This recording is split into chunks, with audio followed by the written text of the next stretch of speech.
Welcome back to Uncorked, everyone. Today we're going to be talking about something really interesting. We're going to be talking about the official cocktail of New Orleans and what is debated to be the first cocktail ever invented in the United States. And so I'm your host, Bobby, and today I am with Charlie Davis, who is a bartender in the guest room, which is our speakeasy beneath Restaurant Tyler. And yeah, tell us what cocktail we're talking about today. So we're going to be doing the Sazerac. Traditionally, it was a cognac cocktail. More modern variations are going to use rye whiskey due to the, what was the... Phylloxera? The Phylloxera grape blight, which killed most of the grapes of the cognac region in the 1870s. It's a take on an early cocktail, the bittered sling, which is just going to be bitters, water, sugar, and liquor. However, New Orleans was one of the first places in the South where they were able to get ice due to them being located on the Mississippi River.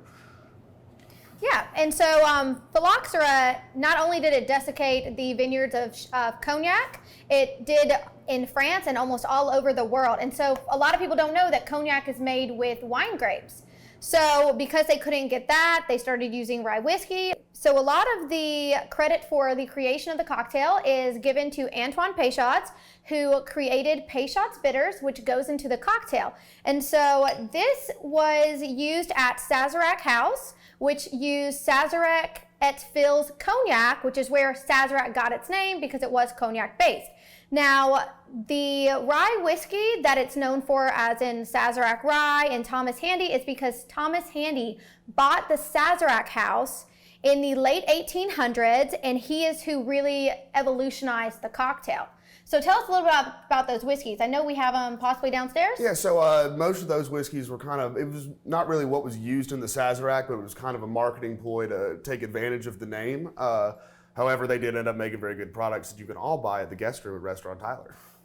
And you know you're talking about a cocktail with a lot of history when it's got its own museum named after it.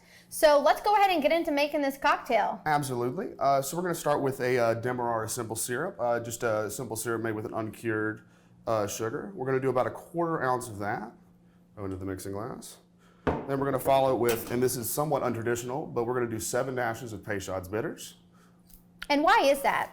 We use Japanese bitter dasher, so it's going to be about 1/2 dash of what you're usually going to get from a regular bitter dasher. Then our take, we're going to do about 5 dashes of Angostura bitters, which is just going to kind of give it a little bit more complexity. Yes, and so the original Sazerac recipe does not include Angostura bitters, but with the evolution of all cocktails, people add things the way that they enjoy them. And so it adds that extra depth like he was saying. Of course. We're going to go 2 ounces of Old Overholt whiskey. This is going to be about a $20 bottle of rye that you should be able to find at any local liquor store. From there, we're going to go ahead, get some ice in here. We want to go about 1/3 of the way up the mixing glass. Make sure everything's nice and packed in there good. And I'm going to stir just about until I start to feel the ice loosen up in the drink. And if you'll notice, his glass that he's going to pour it in is also already chilled.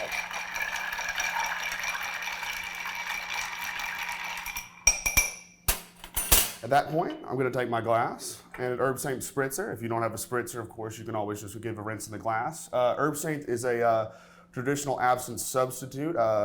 Basically, you were supposed to use absinthe back in the day, but absinthe became illegal in the 1900s, so they made this stuff up in New Orleans so they could get away with it. I'm about to spray you in the face with this, Barbara. Thanks for the warning.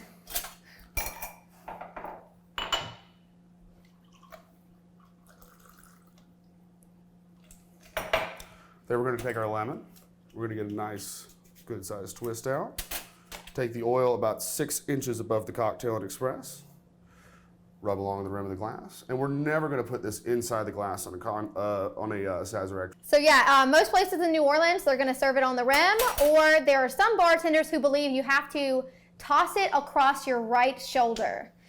So my cocktail, the way I like to do it, and this is the way a few bartenders in New Orleans do it as well, I do the same ingredients that he just did, but I cut my rye whiskey down to 1.5 ounces, and then I add 1/2 ounce of cognac to pay ode to France, but also because it gives it a more complex nature to the cocktail, adding a little bit of fruitiness from the cognac.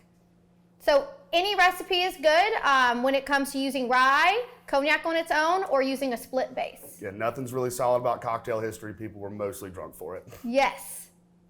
All right. So thank you so much for being here and telling us about this cocktail. Cheers.